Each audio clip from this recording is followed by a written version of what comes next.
There's an awful lot of breaking news today. Moments ago, the Secret Service Director, Kimberly Cheadle, tendered her resignation a day after her brutal hearing before the House Oversight Committee. It was a bloodbath. She was awful. She was unprepared. She faced bipartisan demands that she resign. And so, as I predicted, she did. She's out. We also have another huge scandal, and that is Joe Biden stepping out of the race, bowing out without any clear explanation as to why. Evidently, Kamala Harris has the delegate votes, has the delegates now. She's locked in, and ultimately, I guess they're gonna go with her.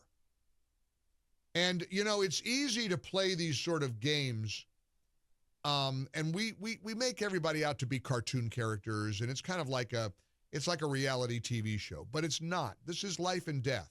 This is our country. America's at stake right now. And I want to share with you just how awful the presumed Democrat nominee for president is, Kamala Harris. I want you to know how disgustingly awful this woman is.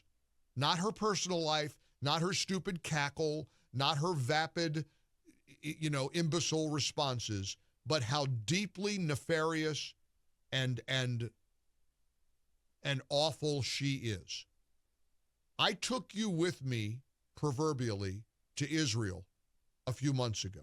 After the October 7th Hamas massacre, we went as the guest of the International Fellowship of Christians and Jews.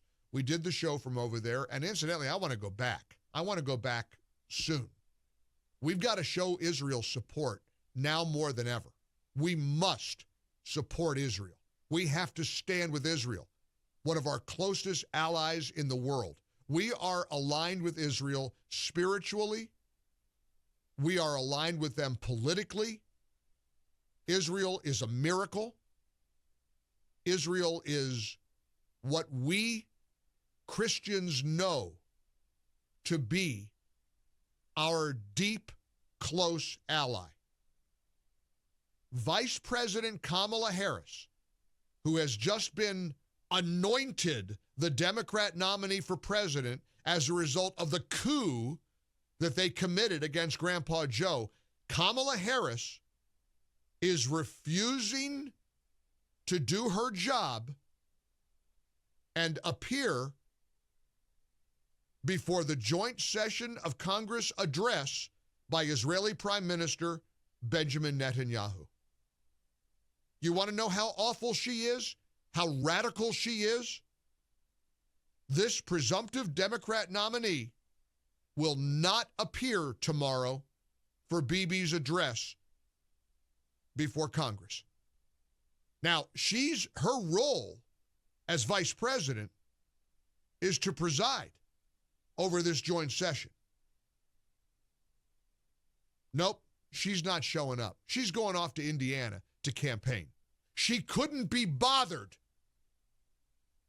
to treat Benjamin Netanyahu and the state of Israel with respect. If you're a Jew and you're going to cast a vote for Kamala Harris,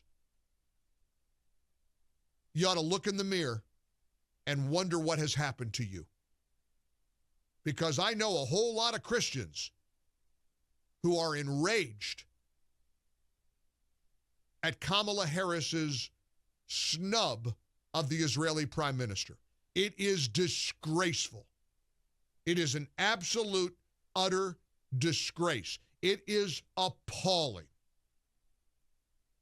And so from where I sit as a big mouth talk show host, let him run with Kamala Harris. We'll beat her. We'll beat her badly on November 5th. Trump is going to win in a landslide. She is, true to her roots, an extremist San Francisco Democrat radical who hates Israel. There was an article that I was digesting over by Jonathan Tobin at the Jewish News Syndicate. In fact, that's where we broadcast our show from when we went to Israel. That's where I want to go back when we return. And again, I intend to return in the near future. Jonathan Tobin writes a great piece asking if Kamala Harris and the Democrats have a Jewish problem. Well, of course they have a Jewish problem. A lot of Democrats are proving that they're anti-Semites. When you've got people marching through the streets of America and on college campuses proclaiming support for the brutal animals of Hamas, you realize you're witnessing anti-Semitism in real time. Great text message from Florida about Kamala Harris. And this is how I want to start the hour. It was all fun and games before when she was just cackles and she was like Selena Meyer. Well, now she has firmly established herself as anti-Semitic scum. I couldn't agree more. This is serious stuff we're talking about. We're talking about matters of life and death. We're talking about a Secret Service detail that apparently knew that there was a guy on a roof with a gun and let Donald Trump walk out onto that stage.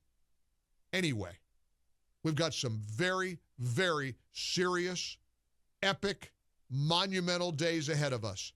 And I am honored and proud and pleased to be able to be here with you, fighting the good fight. Our number is 800-655-MIKE, 800-655-6453. I hope you join us. I want to put your voice front and center like we always do. Mike Gallagher. You know, it's tempting to poke fun and have some levity over time, but this is all serious, and I don't mean to be, I don't want to bring everybody down, but my gosh, we're talking about some serious stuff. And we got two big scandals that are facing us right now, staring us in the face. And of course, the other scandal is going to be, and the two scandals are simple. Joe Biden stepping down without any real explanation as to why. We don't know if it's his health. We don't know if it's the polling or a combination of both. If you're going to tell me that Joe Biden threw in the towel because he looked at Rasmussen or the Emerson polling group or the New York Times Siena poll and said, yeah, I guess I can't win, that's preposterous. If you're going to tell me he's too sick to run, then they need to tell us that. And of course, the other scandal is going to be this disgusting way the media is going to elevate Kamala Harris. It wasn't hours after she emerged as the presumptive nominee when this exchange happened on CNN. You want to know why people loathe CNN? I don't even know this reporter's name, but this is how this is the line of hardball questioning from CNN of Kamala Harris. Let me ask you one more question. I'm struck just in your presence. I was watching you on stage, watching the reactions from the crowd, looking you in the eye with your passion that you were displaying and talking about so many issues. And yet you hear candidates suggesting that a vote for President Biden because of his age is somehow a vote for you, and that is hurled as an insult. It's intended to turn it off. I mean, blech. I'm struck in your presence of your eyes gazing out on the crowd and the crowd gazing back at you. Yeah, CNN. Just think that woman is proud of the work she does. She gets a big fat paycheck to kiss Kamala Harris's rear end. David's in Texas. We'll start there. 22 past the hour. Our number is 800-655-MIKE, 800-655-6453. How you doing, David? Hey, Mike. Joe, he would love to come out and explain to America why he dropped out, but the problem with that is Jill is keeping him way too busy right now. With what? They're searching for shopping for a new beach house up there with the payoff he took to drop out. I mean, that's a lot of people have suggested he got something out of this. Maybe it's the pardon of Hunter Biden. Maybe he'll pardon Hunter on his way out. Maybe he'll resign the presidency only with the I mean, this is a scenario that is very plausible. He resigns from the presidency, Kamala Harris becomes president, and he did so because he got her to agree to pardon Hunter Biden. And, you know, if all that happens before November 5th, while she's acting president, again, once more, Trump wins in a landslide. Every scenario points to Trump winning in a landslide. Matt in Malden, South Carolina. Matt, welcome to the show. For taking my call, Mike. You bet, Matt. I listen every day. Thank you. First time getting through. Well, I'm glad you made it. Welcome aboard. Glad you're here. My question is, what are the chances that on his way out the door, Biden will pardon his son?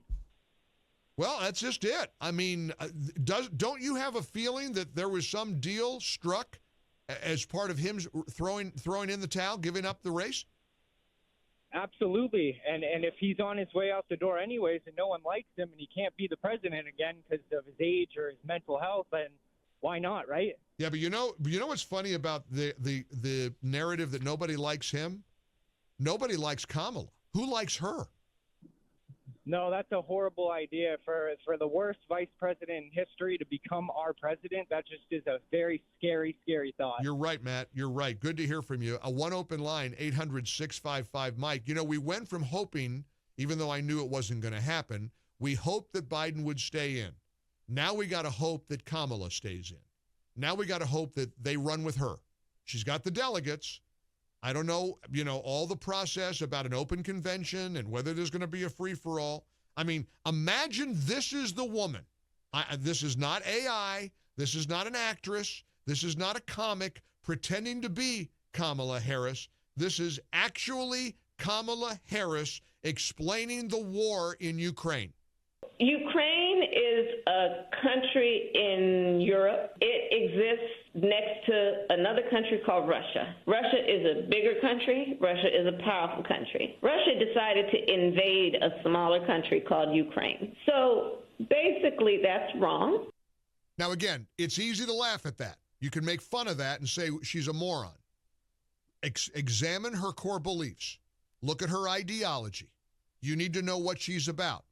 She is officially described as being to the left of Bernie Sanders. She has voted more radically than Bernie Sanders. And I go back to where I started. She's so radical and hates Israel so much and is so willing to disrespect the state of Israel so badly that she is refusing to attend Bibi Netanyahu's joint session of Congress tomorrow. This is a deep, dark, diabolical, radical leftist. And we better be real careful not to get distracted by the cackling, by the Willie Brown relationship, her past, all the crap in the past. None of that matters. What matters is who she is today. And she is awful. She is awful. And two words that Trump ought to use over and over and over again: border czar.